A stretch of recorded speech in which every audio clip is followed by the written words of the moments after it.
Next act पर यहाँ पर लाया गया इंडियन एडमिनिस्ट्रेशन के लिए, वो था इंडियन काउंसिल एक्ट 1861। देखिए रिवोल्ट ऑफ 1857 में मैंने बताया आपको, ब्रिटिशर्स ने इससे दो बातें यहाँ पर समझी थी। एक तो हमने डिस्कस की जिसमें इन्होंने देखा कि जो यहाँ लोग हैं वो कंपनी के रूल से परेशान हैं, तो उसके लिए इन्होंने कंपनी के रूल को ख़त्म करके क्राउन रूल की शुरुआत की थी 1858 के एक्ट से। दूसरी बात इन्हें समझ में आई कि अगर ऐसा दोबारा रिवोल्ट होता है, अगर इन फ्यूचर ऐसे रिवोल्ट होते रहेंगे तो हम जो यहाँ पर इंडिया को रूल कर रहे हैं ये रूल हमारा ज़्यादा दिन नहीं चलने वाला। तो इसके लिए इम्पोर्टेंट है अगर हम इस एडमिनिस्ट्रेशन में इंडियंस को भी पार्ट बनाए तो कहीं ना कहीं लोग इसका फिर विद्रोह नहीं करेंगे। तो इसके लिए इन्होंने आइडिया निकाला कि इंडियंस को भी कहीं ना कहीं लॉ मेकिंग प्रोसेस में हम पार्ट बना लेते हैं, जिसके चलते क्या होगा, लोग कहीं ना कहीं पर इस चीज़ का विद्रोह नहीं करेंगे, इसके अगेंस्ट नहीं जाएंगे, दोबारा से ऐसे फिर रिवोल्ट्स हमें देखने को नहीं मिलेंगे। तो इसमें पहला पॉइंट इंडियन काउंसिल एक्ट में निकल कर आया, it made a beginning of representative institutions by associating Indians with law making process. अब देखिए यहाँ इन्होंने क्या किया, वाइस रॉय की जो लेजिस्लेटिव काउंसिल थी, जो हमने लास्ट एक्ट में देखा था जिसमें 6 मेंबर्स एडिशनल मेंबर्स ऐड किए गए थे, उस लेजिस्लेटिव काउंसिल में इन्होंने इंडियंस को ऐड करने की यहाँ पर बात की और बोला कि वाइस रॉय यहाँ पर कुछ इंडियंस को अपनी लेजिस्लेटिव काउंसिल में एज एन एडिशनल मेंबर्स यहाँ पर नॉमिनेट करें। अब देखिए नॉमिनेट कौन करेगा, वो वाइस रॉय करेंगे और कहाँ पर करेंगे, लेजिस्लेटिव काउंसिल में। हमने देखा था एग्जीक्यूटिव और लेजिस्लेटिव काउंसिल में फ़र्क क्या था। एग्जीक्यूटिव काउंसिल में जो मेंबर्स थे इनके पास वोटिंग पावर्स थी, इनको कहीं ना कहीं जो सारी एडमिनिस्ट्रेशन है उसके ऊपर डिसीजंस लेने के लिए पूरी पावर मिली हुई थी। लेकिन जो एडिशनल मेंबर्स थे लेजिस्लेटिव काउंसिल में, जिन इनके पास कुछ पावर्स नहीं थी, ये सिर्फ यहाँ पर एडवाइस करने के लिए बैठे थे एग्जीक्यूटिव काउंसिल को। तो 1862 में इसके चलते लॉर्ड कैनिंग 3 इंडियंस को यहाँ पर अपनी लेजिस्लेटिव काउंसिल में ऐड करते हैं, जिसमें एक राजा ऑफ बनारस थे जिनका नाम राजा सर देव नारायण सिंह था, फिर एक महाराजा पटियाला थे जिनका नाम नरेंद्र सिंह था, और एक सर दिनकर राव थे, ये भी दीवान थे, ये ब्रिटिश एडमिनिस्ट्रेशन के अंदर ही। इन तीनों को यहाँ लेजिस्लेटिव काउंसिल में वाइस रॉय की ऐड किया जाता है और यहाँ पर कुछ स्ट्रेंथ भी है वो भी बढ़ाई जाती है। यहाँ पर आप स्ट्रक्चर देख सकते हो, जो पहले 4+1 था एग्जीक्यूटिव काउंसिल का, उसमें एक नया एग्जीक्यूटिव मेंबर और ऐड होता है जिसके चलते वो 5+1 हो जाता है। और जो एडिशनल मेंबर्स थे लेजिस्लेटिव काउंसिल में, उनके बारे में बोला जाता है कि मिनिमम 6 हो सकते हैं ये और मैक्सिमम 12 हो सकते हैं। तो वाइस रॉय यहाँ पर मिनिमम 6 मेंबर्स लेके आ सकते हैं या मैक्सिमम 12 मेंबर लेकर आ सकते हैं लेजिस्लेटिव काउंसिल के अंदर, ठीक है। इसके बाद एक इम्पॉर्टेंट पॉइंट यहाँ निकल कर आया इंडियन काउंसिल एक्ट 1861 में, जो था यहाँ पर वाइस रॉय को ऑर्डिनेंसेस इशू करने की पावर दी गई। ऑर्डिनेंस आपने अभी काफ़ी बार सुना होगा, न्यूज़ में भी आता रहता है, ठीक है। इसके लिए प्रेजेंट में बात करें ऑर्डिनेंस की, तो हमारा जो कॉन्स्टिट्यूशन है उसका आर्टिकल 1, 2, 3 प्रेसिडेंट को ऑर्डिनेंस इशू करने की पावर देता है। देखिए ऑर्डिनेंस क्या होता है, एक तरह से टेम्परेरी लॉ होता है ये। अभी लॉ मेकिंग प्रोसेस की हम इंडिया में बात करें तो हमारी जो पार्लियामेंट है या जो स्टेट लेजिस्लेचर है उसके पास लॉ मेकिंग ये पावर होती है, ना कि एग्जीक्यूटिव के पास। अब ये जो बॉडीज़ हैं हमारी लेजिस्लेटिव बॉडीज़, इनके जब सेशंस होते हैं ये तब लॉ बनाने का काम करती हैं, लेकिन हम देखते हैं इनके सेशंस में कुछ गैप भी आता है या रिसेस भी आती है, इनकी जो ऑफ होती है जब, तब मान लो कुछ एमरजेंसी सब्जेक्ट के ऊपर लॉ बनाने की ज़रूरत है, तो उसके लिए कॉन्स्टिट्यूशन मेकर्स ने प्रेसिडेंट को यहाँ पर पावर दी हुई है कि वो टेम्परेरी पीरियड के लिए एक लॉ बना सकते हैं जो जिसकी सेम फोर्स होगी as a law of parliament, लेकिन उसके साथ कंडीशन क्या है, वो एक टेम्परेरी पीरियड के लिए ही रहेगा। जब पार्लियामेंट फिर से यहाँ पर सेशन के लिए मिलेगी तो 6 वीक्स का यहाँ टाइम मिलेगा उस ऑर्डिनेंस को पास करवाने का, और अगर इस 6 वीक के टाइम में वो पास नहीं होता तो ऑर्डिनेंस लैप्स कर जाता है। नेक्स्ट पॉइंट में यहाँ पर पोर्टफोलियो सिस्टम को रिकॉग्निशन दी जाती है। पोर्टफोलियो सिस्टम में क्या किया जाता है, डिफरेंट डिपार्टमेंट्स से जो गवर्नमेंट्स के लाइक फाइनेंस या हेल्थ डिपार्टमेंट, इन सबको अब जो एग्जीक्यूटिव काउंसिल के मेंबर्स थे उनमें बांट दिया जाता है, उनको इन डिपार्टमेंट्स का अब इंचार्ज बना दिया जाता है। इसके बाद नेक्स्ट पॉइंट में यहाँ पर डिसेंट्रलाइजेशन की जाती है। जो लेजिस्लेटिव पावर्स थी बॉम्बे और मद्रास प्रेसिडेंसीज की, इनको वापस फिर से रिस्टोर किया जाता है। हमने पिछले कुछ एक्ट्स में देखा था 1773 से जो सेंट्रलाइजेशन शुरू हुई थी और जो पीक पर पहुंच गई थी 1833 के एक्ट में, उसको यहाँ पावर्स को वापस रिस्टोर करने का यहाँ प्रोसेस जो है वो शुरू हो जाता है। इसके अलावा यहाँ पर नई कुछ लेजिस्लेटिव काउंसिल्स बनाने की भी बात की जाती है बंगाल, नॉर्थ वेस्ट प्रोविंस और पंजाब के लिए। इसके बाद यहाँ नेक्स्ट एक्ट जो आता है वो था Indian council act 1892। This act could be termed as beginning of parliamentary system in India. यहाँ पर पहली बारी जो लेजिस्लेटिव काउंसिल के मेंबर्स थे उनको कुछ पावर्स दी जाती हैं, जैसे उनको यहाँ पर पावर मिलती है कि वो जो बजट है उसको यहाँ डिस्कस कर सकते हैं, और कुछ मेंबर्स भी यहाँ पर एग्जीक्यूटिव काउंसिल के जो मेंबर्स हैं उनसे क्वेश्चंस भी पूछ सकते हैं यहाँ पर वो। नेक्स्ट इसके बाद जो एक्ट आता है वो था इंडियन काउंसिल एक्ट 1909, जिसको फेमसली मॉर्ले मिंटो रिफॉर्म्स भी यहाँ पर बोला जाता है। मॉर्ले इस टाइम एसओएस थे और मिंटो यहाँ पर वाइसरॉय थे, तो इनके नाम पर ये एक्ट पास किया जाता है। पहला पॉइंट जो यहाँ पर बोला जाता है, it formally introduce the principle of election for first time in India. देखिए यहाँ पर जो एडिशनल मेंबर्स थे वाइसरॉय की लेजिस्लेटिव काउंसिल के, तो वहाँ बोला गया कि कुछ मेंबर्स अब इलेक्ट किए जाएंगे जो प्रोविंशियल लेजिस्लेचर्स हैं उनके द्वारा, लैंडलॉर्ड कॉन्स्टिट्यूएंसीज के द्वारा और कुछ मुस्लिम कॉन्स्टिट्यूएंसीज के द्वारा। सेकंड पॉइंट यहाँ पर काफ़ी इंपॉर्टेंट है, इसके द्वारा यहाँ पर एक सेपरेट इलेक्टोरेट मुस्लिम्स के लिए इंट्रोड्यूस किया जाता है। देखिए सेपरेट इलेक्टोरेट का कॉन्सेप्ट समझने के लिए आज जो लोकसभा या फिर स्टेट लेजिस्लेचर में लेजिस्लेटिव असेंबली के इलेक्शंस होते हैं, यहाँ पर जो कॉन्स्टिट्यूएंसी बनती है वहाँ पर 18 ईयर्स के ऊपर जो भी लोग हैं उनको वोटिंग पावर दी जाती है, और सभी को जो वोटर्स हैं उनको यहाँ पर इलेक्शन कंटेस्ट करने की पावर भी दी जाती है। इसको बोला जाता है जॉइंट इलेक्टोरेट। सेपरेट इलेक्टोरेट में क्या कॉन्सेप्ट है, सीट एक पर्टिकुलर कम्युनिटी के लिए एक तो रिजर्व की जाती है, लाइक रिजर्वेशन में जैसे होता है, लेकिन इसके साथ साथ यहाँ पर क्या है, उस पर्टिकुलर कम्युनिटी के लोग ही सिर्फ उस कॉन्स्टिट्यूएंसी में जो सीट रिजर्व हुई है सिर्फ वो लोग ही वहाँ पर वोट कर सकते हैं जो उस कम्युनिटी से बिलोंग करते हैं, बाकी लोगों को यहाँ पर वोटिंग राइट भी नहीं होता। तो ये सेपरेट इलेक्टोरेट का कॉन्सेप्ट 1909 के एक्ट के थ्रू यहाँ पर इंट्रोड्यूस किया जाता है, और Lord Minto came to be known as father of communal electorate. Next यहाँ पर इसके बाद आता है, it provided for association of Indians with executive council of viceroy and governors. तो अभी तक हम देख रहे थे इंडियंस को यहाँ पर सिर्फ लेजिस्लेटिव काउंसिल में जगह दी गई थी, यहाँ पर पहली बारी अब इंडियंस को एग्जीक्यूटिव काउंसिल में भी ऐड करने की बात की जाती है। तो इसी तरह सेंट्रल जो एग्जीक्यूटिव काउंसिल थी वाइसरॉय की, उसमें पहली बारी सत्येंद्र नाथ सिन्हा को, जो फर्स्ट इंडियन बनते हैं, ज्वाइन करते हैं वाइसरॉय की एग्जीक्यूटिव काउंसिल को, और उनको अपॉइंट किया जाता है as an law member. Next इसमें यहाँ पर जो लेजिस्लेटिव काउंसिल्स हैं सेंटर की और प्रोविंसेस की, इनके नंबर भी इंक्रीज़ किए जाते हैं। जैसे सेंट्रल लेजिस्लेटिव काउंसिल जिसकी अभी मैक्सिमम स्ट्रेंथ पिछले एक्ट में फिक्स की थी 16 की, उसको इंक्रीज़ करके 60 कर दिया जाता है।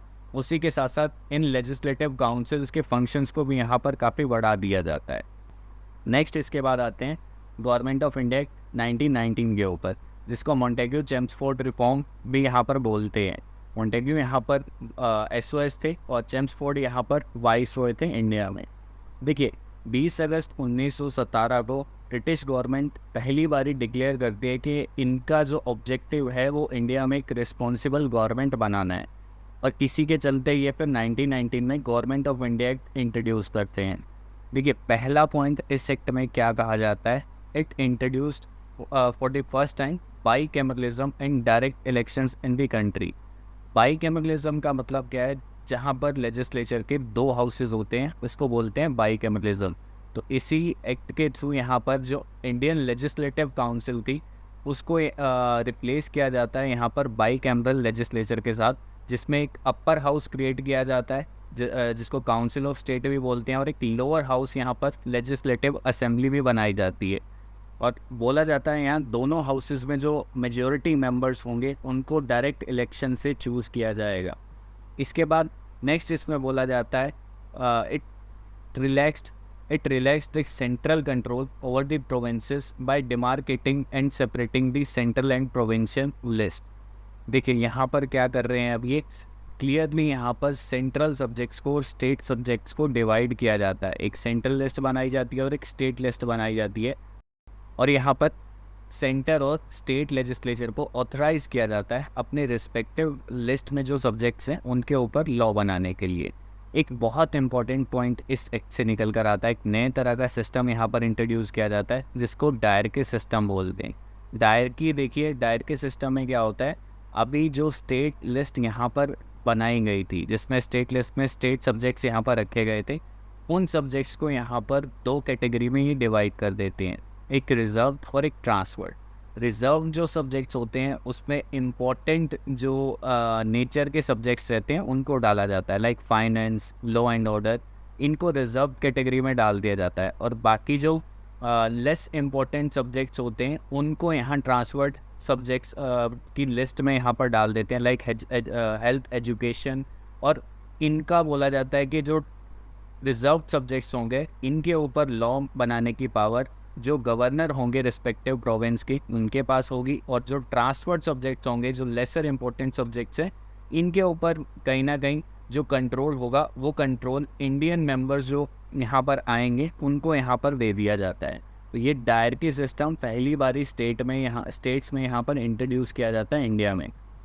इसके बाद नेक्स्ट पॉइंट में यहाँ पर सेपरेट इलेक्टोरेट्स जो 1909 एक्ट के थ्रू लाया गया था उसको एक्सटेंड कर दिया जाता है to include Sikh, Anglo Indians, Indian Christians. Next यहाँ पर it provided that Indian civil service exam could also be held in India. तो इंडिया में भी Indian civil service exam conduct करवाने की यहाँ पर बात की जाती है, जिसके चलते फरवरी 1920 में यहाँ इलाहाबाद में पहली बारी इंडियन सिविल सर्विस का एग्ज़ाम कंडक्ट करवाया जाता है। इसके बाद नेक्स्ट पॉइंट में it required that 3 of the 6 members of Viceroy's Executive Council were to be Indians। तो पिछले 1909 के एक्ट में पहली बारी इंडियंस को एग्जीक्यूटिव काउंसिल में एंट्री मिली थी, और 1919 के एक्ट में यहाँ पर बोला गया कि वाइस रॉय की जो एग्जीक्यूटिव काउंसिल है उसमें 6 में से 3 इंडियंस होना ज़रूरी है। नेक्स्ट पॉइंट यहाँ पर आता है it granted franchise to limited number of people on basis of property, tax और एजुकेशन। तो वोटिंग पावर जो यहाँ पर है वो कुछ लिमिटेड लोगों को यहाँ पर दी जाती है, किस बेसिस पर, प्रॉपर्टी, टैक्स और एजुकेशन के बेसिस पर। नेक्स्ट यहाँ पर पॉइंट आता है it created a new office of high commissioner for India in London. यहाँ पर एक नया ऑफिस क्रिएट किया जा रहा है लंदन में, और जो सेक्रेटरी ऑफ स्टेट की कुछ पावर्स थी वो इस ऑफिस में ट्रांसफ़र कर दी जाती हैं। नेक्स्ट यहाँ पर it provided for establishment of public service commission, hence a central public service commission was set up in 1926 for recruiting civil servants। तो एक बॉडी भी क्रिएट की जाती है सिविल सर्विस का एग्ज़ाम कंडक्ट करवाने के लिए, that is central public service commission. Next यहाँ पर जो प्रोविंशियल बजट है और सेंट्रल बजट है इन दोनों को भी अलग किया जाता है यहाँ पर, और ऑथराइज करा जाता है प्रोविंशियल लेजिस्लेचर्स को उनका खुद का बजट बनाने के लिए। नेक्स्ट यहाँ पर एक स्टैट्यूटरी कमीशन अपॉइंट करने की बात की जाती है जो यहाँ पर इंक्वायर करेगी और रिपोर्ट करेगी कि ये एक्ट किस तरह से यहाँ पर फंक्शन करता है। तो इसी के चलते 1927 में एक साइमन कमीशन यहाँ पर अपॉइंट की जाती है। नेक्स्ट इसके बाद गवर्नमेंट ऑफ इंडिया एक्ट 1935 आता है। इस एक्ट को थोड़ा सा हम डिटेल में कवर करेंगे क्योंकि ये बहुत इम्पॉर्टेंट है। पहला इसमें जो पॉइंट आता है it provided for establishment of all India Federation which included both Indian provinces and Indian princely states। तो यहाँ पर एक ऑल इंडिया फेडरेशन एस्टेब्लिश करने की बात की जाती है जिसमें ब्रिटिश इंडियन प्रोविंसेस भी आएंगे और जो इंडियन प्रिंसली स्टेट्स थी वो भी यहाँ पर ज्वाइन करेंगी। लेकिन यहाँ पर ज्वाइन करना है या नहीं करना है प्रिंसली स्टेट्स को, ये उनके डिस्क्रिप्शन पर छोड़ा जाता है, ठीक है। और एक्ट में बोला जाता है कि अगर 50% जो प्रिंसली स्टेट्स हैं, अगर 50% प्रिंसली स्टेट्स यहाँ पर इस फेडरेशन को ज्वाइन करती है तो भी ये ऑल इंडिया फेडरेशन यहाँ पर कहीं ना कहीं इम्प्लीमेंट की जाएगी। नेक्स्ट यहाँ पर प्रोविंशियल ऑटोनॉमी की बात की जाती है। लास्ट एक्ट में हमने देखा था स्टेट्स में डायरकी सिस्टम को इंट्रोड्यूस किया गया था। इस एक्ट में उस डायरकी सिस्टम को स्टेट से हटाकर सेंटर में लगाया जाता है और स्टेट्स में प्रोविंशियल ऑटोनॉमी की यहाँ पर बात की जाती है। The act established responsible government in provinces which compelled the governor to act on the advice of ministers who were accountable to the provincial legislatures. This came into effect in 1937 and was discontinued in 1939. Next इसके बाद जो point आता है इस act में वो था division of subjects.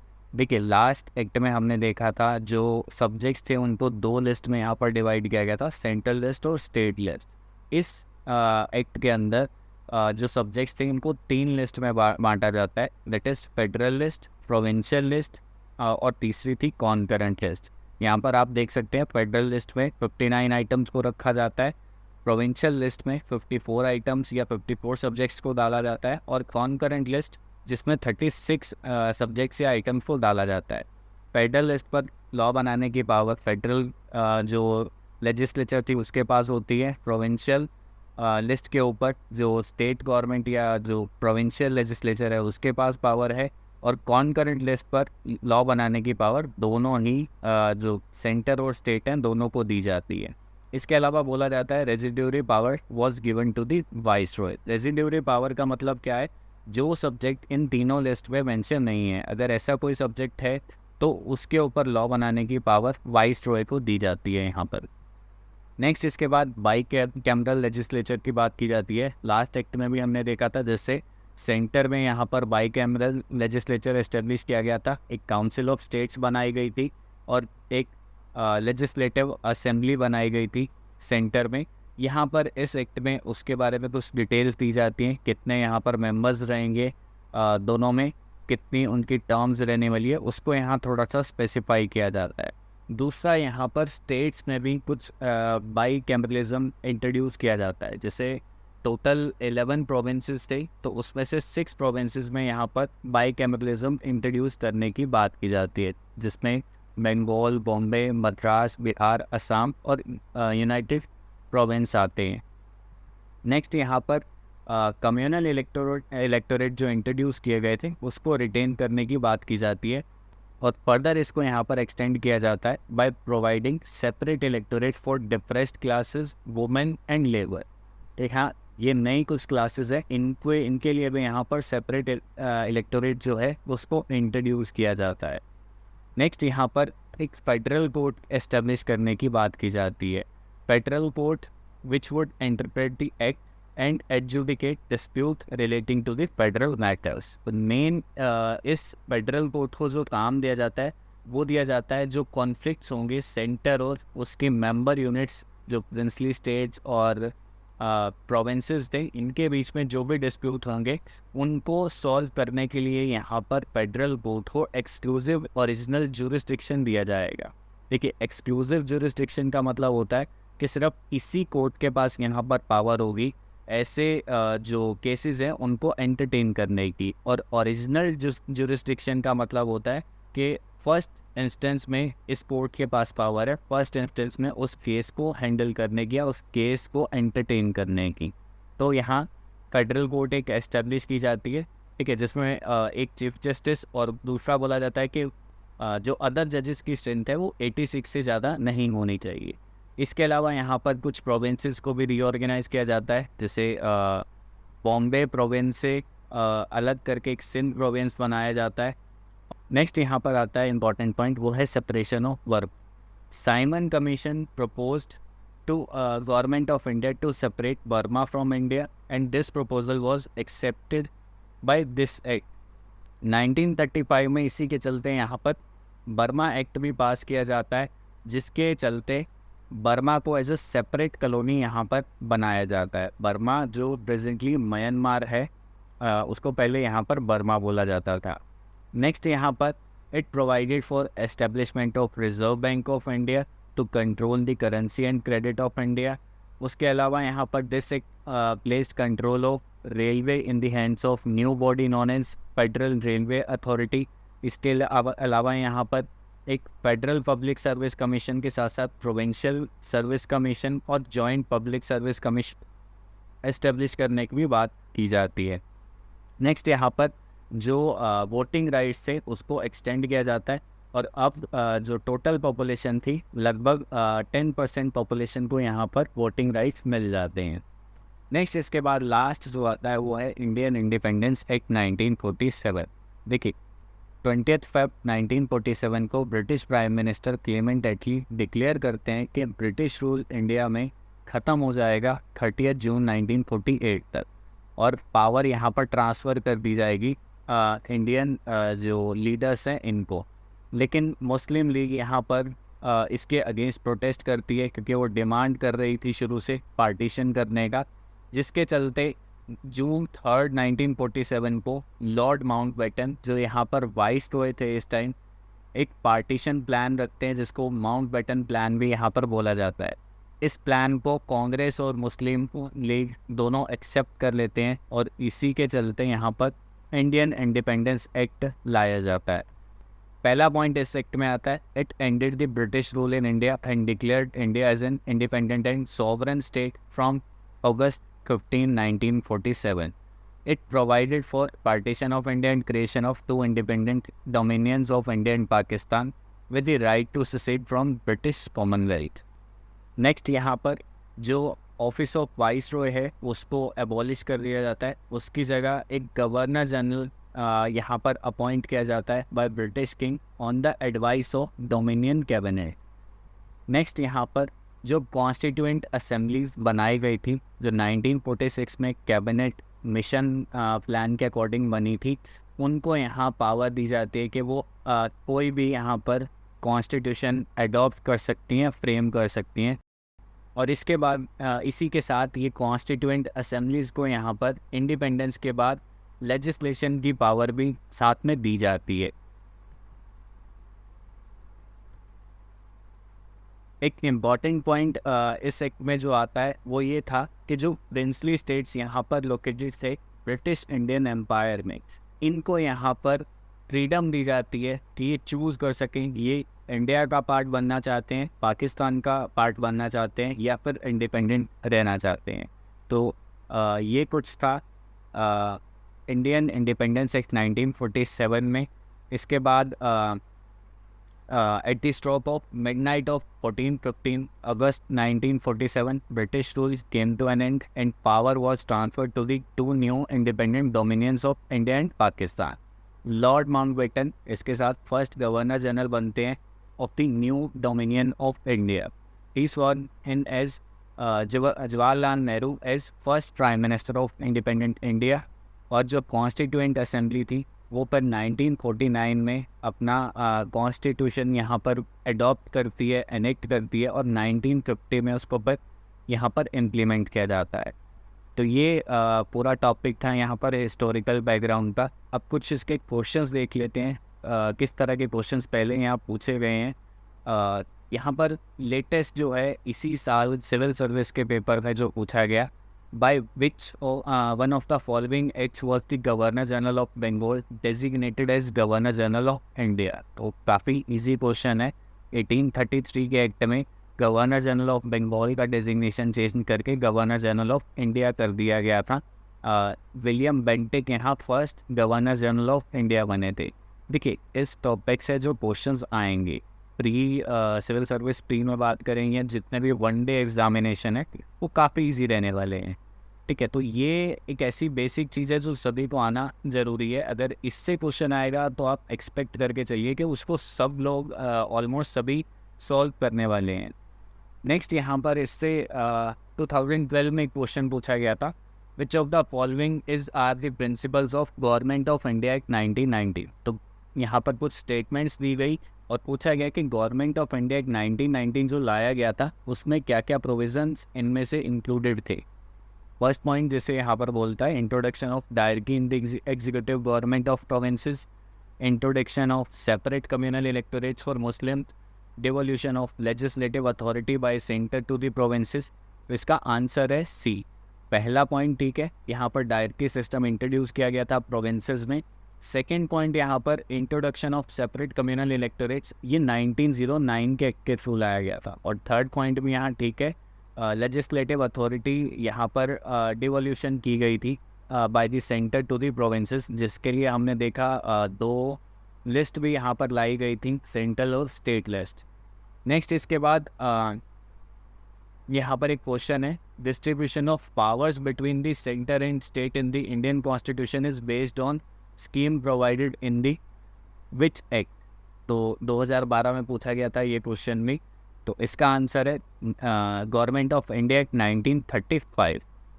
एक मेंस में भी यहाँ पर क्वेश्चन आया था 2016 में इस टॉपिक से। लास्ट अगर 10 to 15 ईयर्स में देखें तो एक ही क्वेश्चन मेंस में हमें देखने को मिलता है इस टॉपिक से। Did the government of India act 1935 lay down a federal constitution? Discuss.